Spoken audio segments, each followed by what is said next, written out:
نزدیک اگر بالکل شرعی لحاظ سے تمام قیودات کا لحاظ کیا جائے تو یہ بالکل جائز ہے۔ نمبر ایک، کھانا اللہ کے لیے کھلانا، اس کی ترغیب تو خود نبی کریم صلی اللہ علیہ وسلم نے دی ہے۔ نمبر دو، ایصال ثواب، خود رحمت کونین صلی اللہ علیہ وسلم نے صحابہ کرام کو یہ تصور دیا کہ اگر تمہارے والدین میں سے کوئی فوت ہو جائے، جیسے کسی نے پوچھا کہ اگر میں ان کی طرف سے حج کروں تو کیا ہو جائے گا، سرکار نے فرمایا بالکل ہو جائے گا۔ ایسی نفلی صدقے کے بارے میں پوچھا کہ ان کی طرف سے کر سکتے ہیں، فرمایا ہو جائے گا۔ اس طرح حضرت سعد رضی اللہ تعالیٰ عنہ نے والدہ کے لیے ایصال ثواب کا پوچھا تو سرکار نے پانی فرمایا، اور انہوں نے روڈ کے کنارے ایک کنواں کھدوا دیا جس پہ باقاعدہ ایک تختی لگائی گئی، لی ام سعد، سعد کی ماں کے لیے، اور قصد و ارادہ یہ تھا کہ لوگ پانی پئیں گے، اس کا ثواب ہماری والدہ تک پہنچ جائے گا۔ تو ایصال ثواب بھی ثابت ہے، اس میں بھی کوئی حرج نہیں ہے۔ تیسری اس میں چیز ہے سامنے رکھ کر قرآن پاک وغیرہ پڑھنا، یہ بھی کوئی فرض یا واجب نہیں ہے، جیسے کہ نظر و نیاز بھی کوئی فرض یا واجب نہیں ہے، کریں تو اچھا ہے، نہیں کریں تو کوئی گناہ نہیں ہے۔ اب سامنے رکھنا کیا یہ صحیح ہے یا نہیں ہے، تو اس کے پیچھے جو ایک سوچ ہے وہ یہ ہے کہ نبی کریم صلی اللہ علیہ وسلم نے کھانا بڑھانے کے تقریباً جتنے بھی معجزات ظاہر فرمائے اللہ کی عطا اللہ کے حکم سے، اس میں طریقہ کار یہی رکھا کہ کھانا سامنے رکھا، اور پھر صحابہ کہتے ہیں کہ جو اللہ نے چاہا نبی کریم صلی اللہ علیہ وسلم نے پڑھا اور پھر فرمایا کھاؤ، تو اس کھانے میں برکت ہو گئی۔ جیسے حضرت جابر رضی اللہ تعالیٰ عنہ کے گھر سرکار تشریف لے گئے، لعاب دہن اقدس ڈالا اور وہ ہزاروں کو کھانا پورا ہو گیا۔ ایسے حضرت ابو طلحہ نے دعوت کی، سرکار نے روٹی تھی تھوڑی سی اور گھی تھا، 2-4 آدمیوں کے لیے کافی تھا، سرکار نے ان کو سامنے رکھا اور جو کچھ پڑھنا چاہا تھا پڑھا، اور پھر فرمایا کھاؤ، تو وہ کثیر لوگوں کو پورا ہو گیا، 10-10 کر کے آتے رہے، لوگ کھاتے رہے، اور کثیر 80 کے قریب لوگ تھے، ان کو پورا ہو گیا۔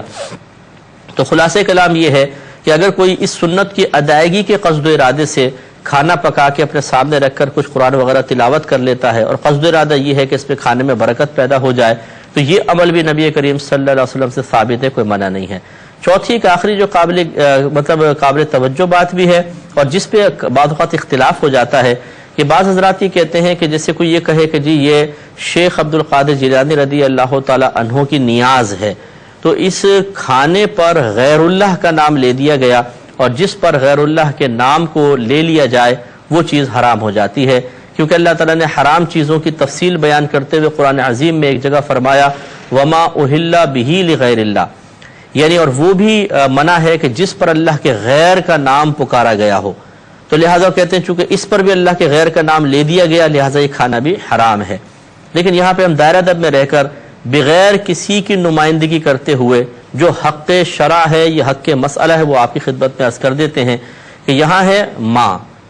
وما اہل بہ لغیر اللہ، اور وہ جو پکارا گیا ہو اس پر اللہ کے غیر کو، تو یہاں ماں سے مراد کیا ہے؟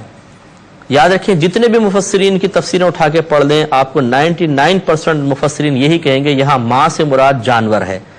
کیونکہ اللہ تبارک و تعالیٰ نے یہ آیت کفار کے رد میں نازل فرمائی تھی، اور کفار کا طریقہ یہ تھا کہ یہ بتوں کے نام پر جانور ذبح کرتے تھے اور ان جانوروں کو لٹا کے پھر یوں کہتے تھے لات کے نام پر، عزا کے نام پر، منات کے نام پر، اور ذبح کر دیتے تھے، تو گویا کہ بوقت ذبح وہ اس ذبیحہ پر غیر اللہ کا نام پکارتے تھے، نہ کہ بسم اللہ اللہ اکبر۔ تو اس وجہ سے ان کا اللہ تعالیٰ نے رد فرمایا کہ یہ جانور کھانا بھی حلال نہیں ہوگا جس پر بوقت ذبح اللہ کے غیر کے نام کو پکارا گیا۔ لیکن اگر کوئی یہ کہتا ہے کہ نہیں ہم ماں سے مراد خاص ذبیحہ نہیں لیتے، بلکہ ہر چیز ماں سے مراد جو ہوتا ہے، تو جو میں تمام دنیا کی چیزیں آ جائیں گی کہ جس چیز پر اللہ کے غیر کے نام کو پکارا جائے وہ منع ہوگا، لہذا نیاز پر بھی غیر اللہ کا نام پکارا گیا، جسے کہا گیا منسوب کر دی گئی کہ فلاں کی نیاز فلاں کی، تو یہ بھی حرام ہوگی۔ اگر یہ والا معنی لے لیا جائے تو دائرے میں رہ کے سوال ضرور ہونا چاہیے کہ یہ بتائیں ایک قربانی کا جانور ایک شخص لے کر آیا، کوئی پوچھتا ہے یہ کس کا جانور ہے، تو کیا کہے؟ اگر یہ کہیں کہ جی اللہ کا جانور ہے